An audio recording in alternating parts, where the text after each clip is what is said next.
Hello friends, তো দেখতে পাচ্ছেন আমি একটা আলুকে ছোট ছোট টুকরো করে নিয়েছি আর নিয়েছি দুটো পেঁয়াজ, কিছু কাঁচা লঙ্কা আর কিছুটা দেখতে পাচ্ছেন আদা রসুন নিয়েছি আর নিয়েছি 600 গ্রাম চিকেন। তো চলুন রান্নাটা শুরু করে দিই। চিকেন কষা কীভাবে করবো দেখিয়ে দিই। হ্যালো ফ্রেন্ডস, তো আমি দেখতে পাচ্ছি কড়া বসিয়ে দিয়েছি, দিয়ে আমি গ্যাসটাকে জ্বালিয়ে দিচ্ছি। তো এবার আমি কিছুটা সর্ষের তেল দিয়ে দেবো। তো দিয়ে দিলাম কিছুটা সর্ষের তেল। তো দেখতেই পাচ্ছেন আমি তেলটা দিয়ে দিয়েছি, তেলটা গরম হয়ে গেছে। আমি দিয়ে দেবো পেঁয়াজটাকে, যে পেঁয়াজটা দেখেছিলাম আপনারা, পেঁয়াজটাকে দিয়ে দিলাম। তো পেঁয়াজটা একটু লাল করে ভাজা করে নেবো। আমি কিন্তু তেলের পরিমাণ কিন্তু খুবই কম দিয়েছি, আমি খুব তেল দিইনি এখানে। আপনারা চাইলে তেল একটু বেশি দিতে পারেন।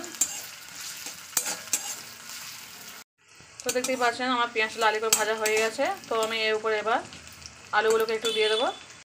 তো দিয়ে দিলাম আলুগুলোকে। তো আলুগুলোকে আমি একটু তেলের উপর ভাজা ভাজা করে নেবো।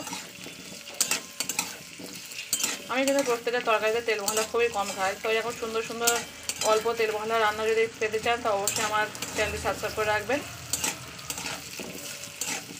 কারণ এখন প্রত্যেকটা ডাক্তার এখন কম তেল মশলা খেতে বলছে।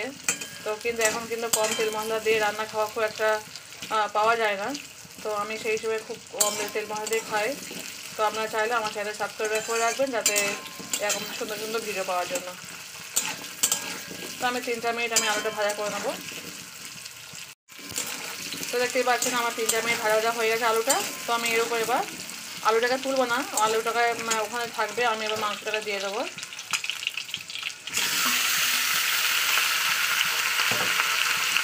মাংসটা দেওয়ার পরে আমি আবার 2-3 মিনিট একটু ভাজা ভাজা করে নেবো তেলের উপরে।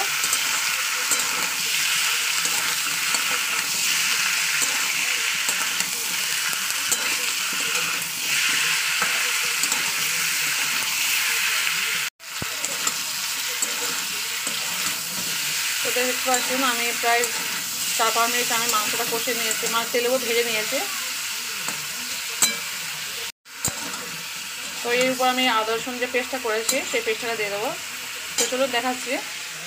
দেখতে পাচ্ছেন এদিকে আমি আদা রসুনের সঙ্গে একটু 1 চামচ কাঁচা জিরে ও মরিচ দিয়েছি। তো এটার সাথে আমি জল দিয়ে দিয়েছি, এটাকে দিয়ে দেবো।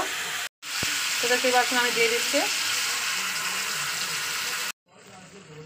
তো আমি এবার এটাকে আরও ভালো করে কষিয়ে নেবো, আরও 5 মিনিট কষাবো, যাতে আদা রসুন গন্ধটা চলে যায়।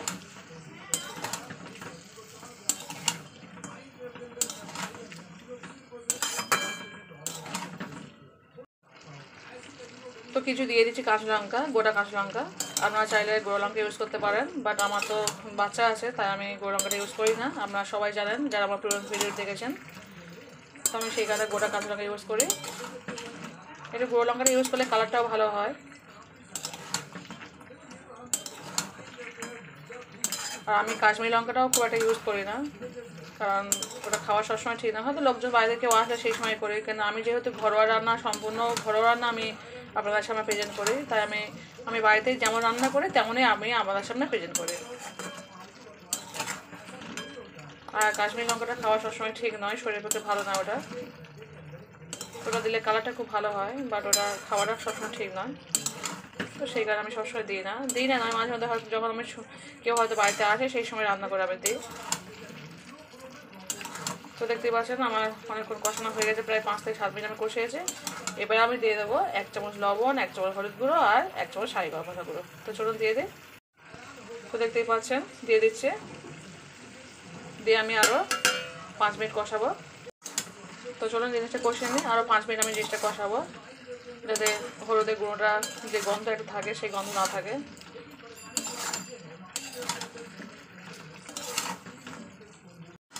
হ্যালো ফ্রেন্ডস, দেখতে পাচ্ছেন আমি প্রায় 10 মিনিট ধরে কষিয়েছি। তো গ্যাসটা আমি একটা নাস্তা দিয়ে দিয়েছি। তো আবার আমি গ্যাসটাকে জোরে দিয়ে দিলাম, দিয়ে আমি ভালো করে কষিয়ে নিয়ে এবার জল দিয়ে দেবো। দেখতে পাচ্ছি আমার মশলাটা এসে তেল ছেড়ে এসছে।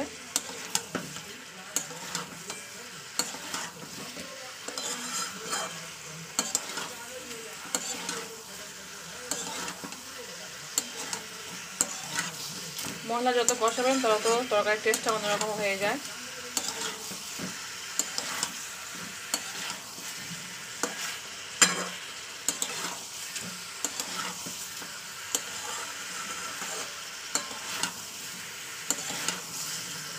চলুন এবার আমি জল দিয়ে দিই। বেশি জল দেবো না, 1 কাপ পরিমাণ জল, যেহেতু এটা একদম ড্রাই কষা মাংস রান্না হবে। তো চলুন জলটা দিয়ে দিই। এবার দিয়ে দিলাম জল। আমি এখানে ঠান্ডা জল ইউজ করছি, আমার চাইলে গরম জল ইউজ করতে পারেন। তো দেখতেই পাচ্ছেন জল দিয়ে দিয়েছি আমি। এবার এটাকে ভালো করে চাপা দিয়ে দেবো 10 মিনিটের জন্য, তারপর আমার রান্না কমপ্লিট হয়ে যাবে।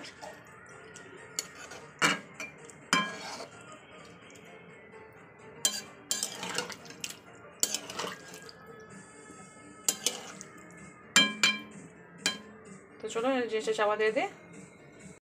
তো চলুন চাপা দিয়েছি 10 মিনিটের জন্য। 10 মিনিট পরে আপনার সঙ্গে আবার দেখা হচ্ছে। হ্যালো ফ্রেন্ডস, তো দেখতে পাচ্ছেন আমি খুলছি এখন প্রায় 15 মিনিট পরে। ওয়াও, পুরো শুকিয়ে গেছে। তো দেখতেই পাচ্ছেন আমার একদম ড্রাই চিকেন কষা হয়ে গেছে। তো এটা গরম ভাতের সঙ্গে দারুণ খেতে লাগবে। এটা রুটি পরোটা তো আছেই, গরম গরম রুটির সঙ্গে খুব ভালো লাগবে, আর গরম ভাতের সঙ্গে তো অতুলনীয়।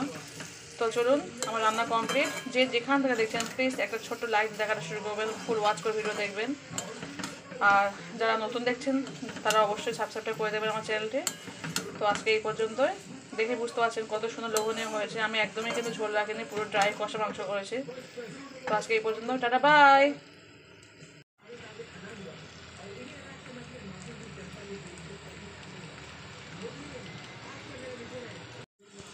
তো দেখেই বুঝতে পারছেন কতটা লোভনীয় হয়েছে। তো এখন পর্যন্ত যে আমার চ্যানেলটি সাবস্ক্রাইব করে না, প্লিজ সাবস্ক্রাইব করে দেবে। কারণ এরকম সুন্দর সুন্দর লোভনীয় খাওয়া পেতে গেলে আমার চ্যানেলটি অবশ্যই সাবস্ক্রাইব করতে হবে। আর অতি অল্প মশলা এই জিনিসটা তৈরি করা হয়, মানে খুব মশলা তেল মশলা খুব কম দিয়ে আমি প্রত্যেকটা রেসিপি তৈরি করি। তো এরকম সুন্দর সুন্দর রেসিপি পেতে গেলে অবশ্যই আমার চ্যানেলটি সাবস্ক্রাইব করে রাখবেন। তো আজকে এই পর্যন্তই। দেখতে পাচ্ছেন কত সুন্দর লোভনীয় হয়েছে, একদম ড্রাই চিকেন কষা, মানে গরম ভাতের সঙ্গে সুন্দর লাগবেই। তাছাড়া আপনার গরম গরম রুটির সঙ্গে বা লুচির সঙ্গে বা পরোটার সঙ্গে সব কিছু খেতে হবে। তো আজকে এই পর্যন্ত, টাটা বাই।